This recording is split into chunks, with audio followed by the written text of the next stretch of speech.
So many companies are interested in understanding if they're making money on a specific customer. Well, let's kind of break down what kind of information we need in order to determine that. Firstly, and most obviously, you want to get the lifetime value of that customer. So the lifetime value of that customer would be basically everything you've ever invoiced them. Most systems can't produce that kind of information. They may have the annual recurring amounts, they may have the value of all the opportunities that have been closed, but that doesn't always translate into revenue for a lot of reasons. That's the first thing.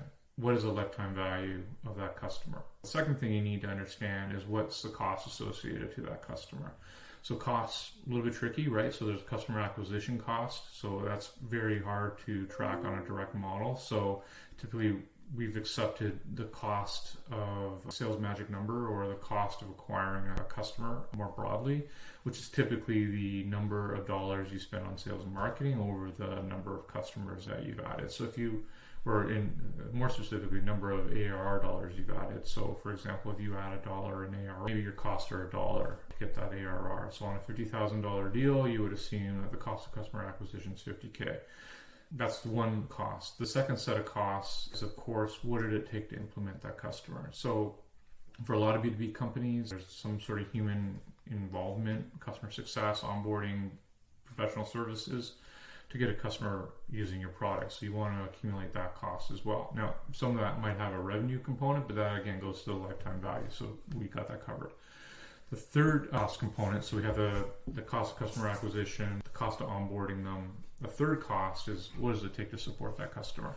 Some customers need more support than others. Some customers have 1,000 tickets a year. Some customers have 2. How do you accumulate those costs? Well, both the professional services are onboarding and with support, what you want to be able to do is capture the labor cost of that time. What's kind of tricky about that is you need to calculate the number of hours times the roll rate. So you may not want to go specific to a specific resource, but you may want to have like a senior consultant rate of $100 an hour and a support rate of $60 an hour or something like that. And you want to be able to accumulate all those costs. So that can be quite tricky. So we have the software costs, support costs, onboarding costs. The last category, more specific to VARs, or if there's a third-party component cost. It could be a hosting cost, Azure US cost. It could be a third-party cost of the software you're reselling. We want to have that cost get sold associated to that as well. So that's typically could be on a purchase invoice, or it could be a percentage of the overall cost for that specific customer. Those would be the 4 cost components or the lifetime value of the customer. So it can get really tricky to analyze, hey, is this customer making me any money? How we've achieved that in TekStack is we do generate the invoice for the customer off of the opportunities that were closed and all the subscription revenue that is associated to the subscription orders. We can easily calculate lifetime revenue. So that is a piece of cake. We can easily associate third-party costs because on every opportunity you win, the product that is on that opportunity will have a gross margin. So we're able to accumulate all the costs associated to the software or delivering the software. And then because we have a time collection capability on both our support and our professional services and onboarding modules, we can basically accumulate all the hours times the roll rate to accumulate that customer cost.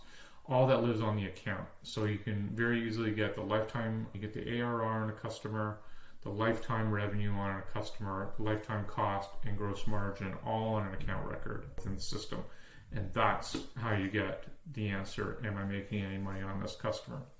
With that information, you can make all the right decisions around pricing and really analyze, cohorts of customers or segmentation of customers where you're winning and losing money. And that has a huge impact on, again, pricing decisions, what your support programs look like, upselling support, all that kind of stuff.